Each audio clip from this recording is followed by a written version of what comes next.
Hello student, कैसे हैं आप सभी? खुश? यस। सबसे पहले स्माइल करता हुआ चेहरा आपका होना चाहिए। मैं Dharamchand Rathore, Vertex career point Paraswada से आज मैं आपके सामने लेकर आया हूँ जो मैंने आपको फर्स्ट पार्ट बेसिक इंग्लिश का दिया था। SVO में मैं सब्जेक्ट आपको पढ़ा रहा था और सब्जेक्ट का कुछ डिटेल मैंने आपको बताया था। इस पार्ट में आप देख रहे हैं सब्जेक्ट का ही थोड़ा डिटेल, यहाँ पे थोड़ा सा एडवांस लेवल भी होगा, ठीक है ना, ताकि ये उन बच्चों के लिए जो इंग्लिश में बहुत कमजोर है उनके लिए तो मैंने पहला वीडियो बनाया ही है, इसका भी स्टार्टिंग पॉइंट है। लेकिन वो बच्चे जिन्होंने इसके पहले मेरी क्लास को अटेंड कर चुके हैं सब्जेक्ट की काफी बड़े लेवल पे, उनके लिए भी हर एक पहलू को छूना बहुत आवश्यक है। अब इस वीडियो के माध्यम से आप देखें। सबसे पहले मैं आपको बताना चाहूंगा what is the definition of subject. What is subject? So here subject what? The subject of sentence. Subject किसका होता है? सेंटेंस का होता है, किसी वाक्य का होता है। सब्जेक्ट ऑफ सेंटेंस इज क्या क्या हो सकता है? इज द पर्सन, यानी कोई पर्सन हो सकता है, थिंग वस्तु हो सकती है, प्लेस और एनी आइडिया। एनी आइडिया, कोई आइडिया। जैसे आप किसी ने बोला कि व्यायाम करना स्वास्थ्य के लिए बहुत लाभप्रद है, तो आपको किसी ने आइडिया दिया। क्या आइडिया दिया? व्यायाम करना है, एक्सरसाइज करना। तो वो जो एक्सरसाइज करना एक आइडिया है और ये आइडिया भी सब्जेक्ट का काम कर सकता है। जैसे कई बार आता है सिगरेट पीना स्वास्थ्य के लिए हानिकारक है। अब सिगरेट पीना किसको कहते हैं? स्मोकिंग। तो ये भी जो है एक सलाह है, आपको सलाह दी जा रही, आइडिया दिया जा रहा। आइडिया भी एक सब्जेक्ट हो सकता है, ठीक है। चलिए, ये आइडिया। अब आइडिया का डिटेल अभी हम आपको एग्जांपल के साथ बताएंगे कि कैसे उसको समझना है। That is doing, that is doing यानी कोई आइडिया जो कोई कुछ कर रहा हो, और बीइंग या हो रहा हो, समथिंग कुछ कर रहा हो या कुछ हो रहा हो, इससे जुड़ा हुआ जो आइडिया है वो आइडिया भी सब्जेक्ट का काम कर सकता है, ठीक है। तो अब हम देखते हैं सब्जेक्ट कैन बी, यानी सब्जेक्ट हो सकता है। अब कौन कौन सब्जेक्ट हो सकते हैं, इसके लिए मैंने आपको लिखा है यहाँ पे R1, R2, R3, R4, R5 और 1 by 1 एक एक करके आपको मैं समझाऊंगा कि कैसे वो सब्जेक्ट का काम करता है, ठीक है। और एग्जाम्पल ही बेस्ट तरीका होता है कि आप उसको समझ सकें। देखिए, सबसे पहले नाउन है। आपको लास्ट लेक्चर में मैंने आपको क्या बताया था, वही एग्जांपल लेता हूं, ठीक है। जैसे कि सीमा इज ईटिंग, ठीक है। अब यहां बात को समझना, सीमा इज ईटिंग मतलब ये जो सीमा है, सीमा एक नाउन है, तो एक नाउन सब्जेक्ट हो गया, ठीक है। इसी सीमा को लिख देता मैं शी इज ईटिंग। अब यहां आ जाता, अब ये जो शी है वो एक क्या है? प्रोनाउन, मतलब प्रोनाउन भी एक सब्जेक्ट हो सकता है, ठीक है। अब यहां से ये दो बातें तो आपको पता है। अब मैं आपको नए थीम को लेकर चल रहा हूं, उसको बहुत बढ़िया तरीके से आपको समझना है। To infinity. अब लगता होगा सर ये टू इंफिनिटी है क्या? तो आपको मैं बता दूं कि आप यदि टू के साथ वर्ब के फर्स्ट फॉर्म को यूज करें, ठीक, और as a noun oblique pronoun use करें, और ये किसका काम करे आपके पास में? सब्जेक्ट का, ठीक है। लेकिन टू के साथ V1 हमेशा ही जो है जरूरी सब्जेक्ट का, वो ऑब्जेक्ट का भी काम कर सकता है।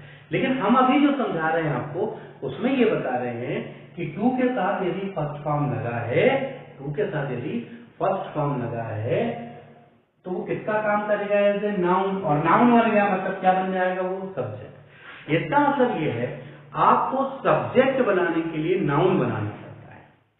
सब्जेक्ट बनाना है, अगर आपको सब्जेक्ट चाहिए इसका मतलब आपको क्या चाहिए? नाउन चाहिए, ठीक है। और वर्ब जो होता है ना, कोई भी वर्ब, ठीक, जैसे है प्ले, ये एक वर्ब है। अब इस वर्ब को हम चाहें तो नाउन बना सकते हैं। इस प्ले के साथ दो चीज करें, टू के साथ प्ले लिख दें आप। एक काम ये करें, या तो इस प्ले के पीछे आप क्या लगा दें, आईएनजी लगा दें।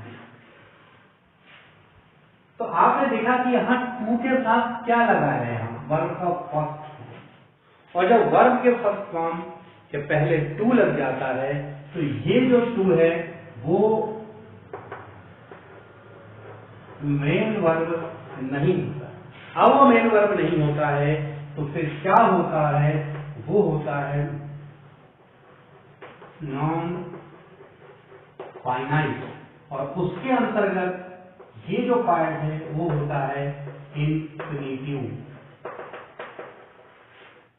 ठीक। और हिंदी के हिसाब से अगर ये ले तो इसमें ना शब्द आता है, अंत में ना, जैसे खेलना स्वास्थ्य के लिए लाभप्रद है, खेलना, ठीक। सिगरेट पीना स्वास्थ्य के लिए हानिकारक है, तो सिगरेट पीना, देखो ना आ रहा, सिगरेट पीना, ठीक है। तो बात आती, जैसे दारू पीना स्वास्थ्य के लिए हानिकारक है, दारू पीना, ठीक। तेज दौड़ना एक एथलेटिक्स के लिए जरूरी है, तेज दौड़ना। ये जो ना ना ना बाद में आता है, कहीं ना कहीं यही जो होता है हिंदी में, जहां ना ना आएगा यही इंफिनिटी कहलाता है, और यहां पर टू के बाद वर्ब का फर्स्ट फॉर्म आता है।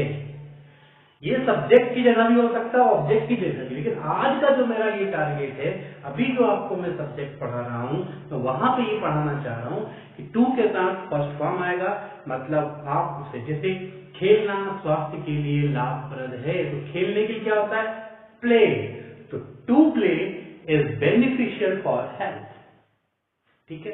अब यहां थोड़ा समझने का प्रयास करें, तो मेरा सीधा सा कहने का मतलब है टू इंफिनिटी का मतलब होता है टू के साथ वर्ब का फर्स्ट फॉर्म, ठीक है, और किसकी तरह काम करेगा, एज ए नाउन, और जब वो नाउन बन जाएगा, जब वो नाउन बन जाएगा तो क्या काम कर सकता है, वो सब्जेक्ट का काम कर सकता है, ठीक है।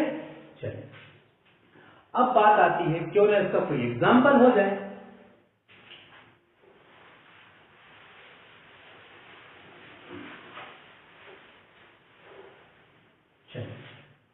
जैसे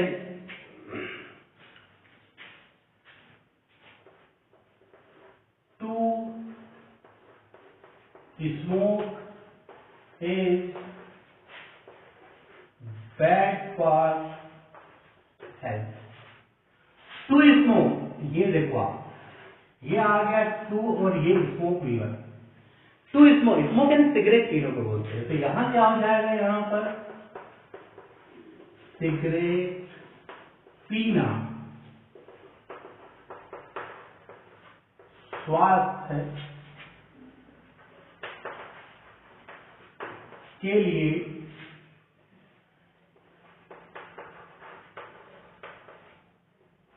हानिकारक है या बेकार है, ठीक है। सिगरेट पीना, देखो पीना आया, ध्यान रखना, मैं जब आपको स्पोकन में लेकर चलूंगा ना मैं आपको, तब यहां ध्यान रखना पड़ेगा, ठीक है। अब आप इसके बहुत सारे वाक्य बना लेंगे, ठीक है। और ध्यान रखना, ये जिस तरह से सब्जेक्ट बना है, तो मैंने एक तरीका और बनाया है आपको कि यदि V1 में हम आईएनजी लगा देते तो ये भी एक नाउन की तरह कार्य करता, और नाउन बनता मतलब क्या बन जाता है, ये भी सब्जेक्ट बन जाता, और इसको कहा जाता है जेरेंड। देखिए नेक्स्ट टॉपिक है आपका जेरेंड। तो जेरेंड में क्या करना है, यहां पर वर्ब के फर्स्ट फॉर्म में आपको आईएनजी लगा देना है, ठीक है। अब इसी क्वेश्चन में यदि टू स्मोक को मुझे चेंज करना होता तो मैं टू को सामने से हटा देता और स्मोक में क्या लगा देता, ING लगा देता, क्या हो जाता फिर? Smoking is bad for health. Note करें।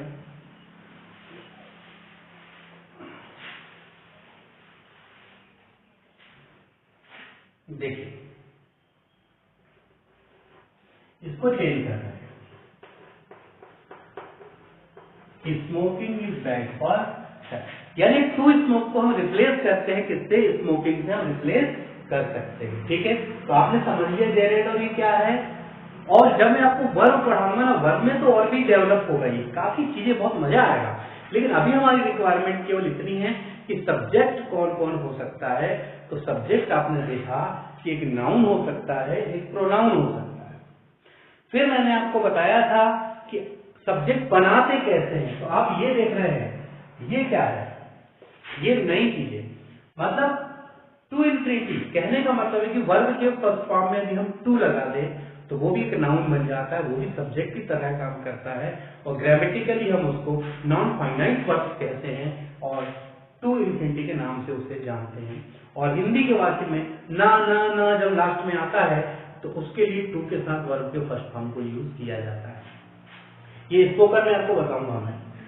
Second point Geraint. तो जैसे कि टू के साथ बी का फर्स्ट फॉर्म आता था, वैसे ही फर्स्ट फॉर्म के साथ अगर टू को हटा दें तो पीछे यदि हम ING लगा दें तो भी ये नाउन का काम करेगा, मतलब सब्जेक्ट का काम करेगा। ठीक है, इसे हम जेरेंट के नाम से जानते हैं। अब लास्ट आपके पास फिफ्थ आ रहा है नाउन फ्रेज। Noun phrase. अब बात आती है, इससे पहले कि हम नाउन फ्रेज को समझें, सबसे पहले मालूम आपको ये होना चाहिए कि फ्रेज होता क्या है। सबसे पहली बात तो ये है। तो फ्रेज जो है, 2 मिनट से समझाना चाहूंगा मैं। Phrase, only phrase,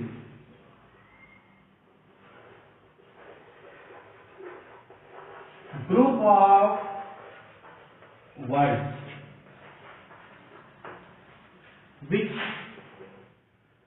which have not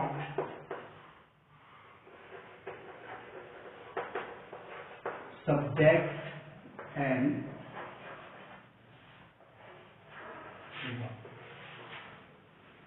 इसका मतलब है ग्रुप ऑफ वर्ड, मतलब शब्दों का समूह। इसका मतलब क्या हुआ? ग्रुप ऑफ वर्ड, यानी ये क्या है? शब्दों का समूह। Group of word which have not, जो नहीं रखते हैं सब्जेक्ट एंड वर्ब, यानी ग्रुप ऑफ वर्ड, वर्ड का समूह है लेकिन ये अपने में सब्जेक्ट और मेन वर्ब नहीं रखते हैं। ठीक है, जैसे बात को समझ लेना, मैं एग्जाम्पल से आपको बताता हूं। Ram is good boy.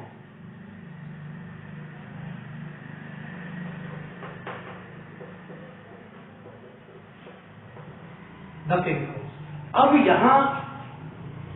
यहां पर आपको समझना है, राम, ये पूरे की यदि मैं बात करता हूं इस पूरे सेंटेंस की, है ना, तो राम जो है वो क्या है? सब्जेक्ट है। ये क्या है? हेल्पिंग वर्ब है। और सब्जेक्ट और हेल्पिंग वर्ब में यहाँ है वर्ब आ गया तो ये फिर फ्रेज नहीं होता है, ये क्लोज होता है। ठीक है, तो ये जो वो फ्रेज नहीं है।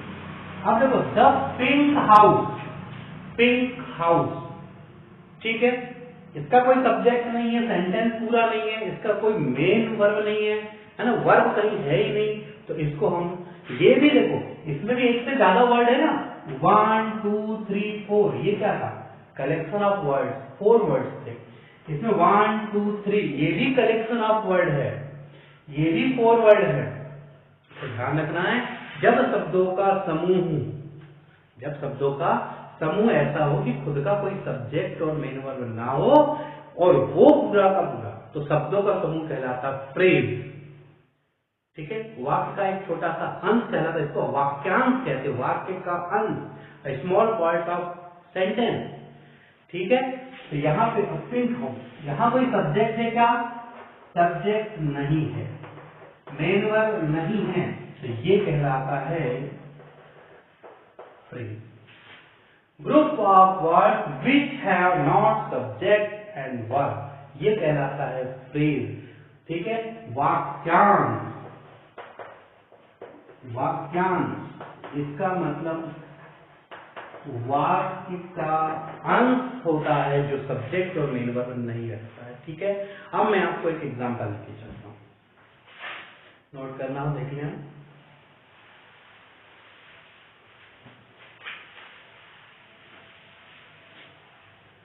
देखिए बीच में जितने अलग अलग शब्द आते हैं, जैसे इंफिनिटी है, जेरंड है, फ्रेज है, ये समझना आपको बहुत जरूरी है।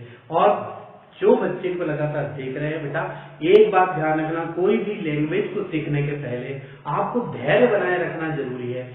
शुरू में कठिनाई होती है, दो रास्ते होते हैं, या तो कठिनाई से आप भाग जाओ, या तो कठिनाई से आप सामने कर लो। और यदि आप कठिनाई से सामना कर लेते हैं तो ये मान के चलें, हो सकता है कि कोई कम ज्यादा हो जाए, आप 100% नहीं सीखेंगे, 75 नहीं सीखेंगे, 50 नहीं सीखेंगे, 25% तो कम से कम सीखेंगे। यदि हम 0 पे थे और यदि 0 से हम 25% पे आने का अगर दम रखते हैं तो निश्चित रूप से 25 से 50, 50 से 75 हम ग्रोथ कर सकते हैं।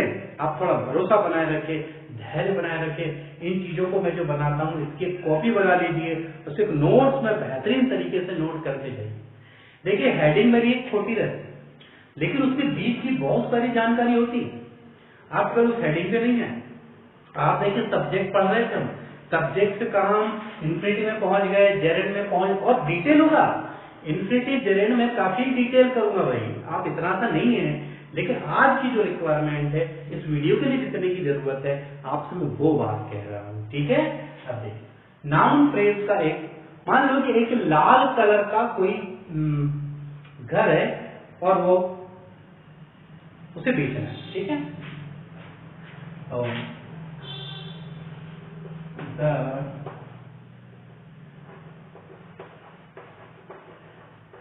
रेड हाउस इज फॉर, ठीक है, मतलब एक रेड हाउस है जो क्या है, बेचने के लिए है। ठीक है। रेड हाउस, तो इतना जो पार्ट है, इतना जो पार्ट है, ये जो है क्या है, ये फ्रेज। लेकिन ये जो फर्स्ट पार्ट है उसने किसका स्थान लिया है, क्योंकि तो आपको मैंने बताया था एसवीओ, इसने किसका स्थान लिया है, सब्जेक्ट का स्थान लिया है, और सब्जेक्ट का स्थान लिया है, इसका मतलब वो बना होगा नाउन, इसलिए उसे कहा गया है नाउन फ्रेज। जब शब्दों का समूह जो अपने साथ सब्जेक्ट और मेन वर्ब नहीं रखता है वो फ्रेज कहलाता है, और जब ये वाक्य में सब्जेक्ट का स्थान एज ए नाउन काम करता है, ठीक है, जब ये एज ए नाउन करता है, काम करता है, हम उसे कहते हैं नाउन फ्रेज। और जब ये फ्रेज किसी और पीछे या कहीं और काम करेगा, उसके हिसाब से इसका नाम भी बदल जाएगा। और बहुत मजा आएगा फ्रेज के साथ, आप देखेंगे स्पोकन इंग्लिश के लिए फ्रेज बहुत ही जरूरी चीज है। ठीक है। तो उम्मीद करता हूं कि आज आपको यहाँ पर सब्जेक्ट की डेफिनेशन, कौन सब्जेक्ट हो सकता है कौन नहीं, कुछ एग्जाम्पल, ये मैंने क्लियर करने का प्रयास किया है। तो उम्मीद करता हूं कि ये आपको क्लियर हुआ होगा। इसके बाद इस सब्जेक्ट को क्लियर करने के बाद मैं आपको वर्ब की ओर लेकर चलूंगा। ठीक है। और ऑब्जेक्ट, जैसा कि मैंने फर्स्ट लेक्चर में लिखा था SVO। ठीक है। तो इस पार्ट के बाद अगले पार्ट में मिलते हैं हम, तब तक के लिए आप खुश रहें। और जिन्होंने मेरे चैनल को सब्सक्राइब नहीं किया है, ठीक है, वो सबसे पहले तो सब्सक्राइब कर दे, ताकि रोज जैसे ही मेरी वीडियो बने वो अपलोड हो जाए और आप तक पहुंच जाए। मेरी एक बात ध्यान रखना, सारी वीडियो को लाइन से देखना बहुत जरूरी है, तभी आपको बहुत मजा आएगा। ठीक है। उसके बाद बात आती है, यदि किसी को कोई समस्या किसी प्रकार की है तो मेरे व्हाट्सएप नंबर 9713128358 पर एक मैसेज करें और अपनी समस्याओं को मुझसे डायरेक्ट पूछ सकते हैं, बाय कॉलिंग भी पूछ सकते हैं। Thank you.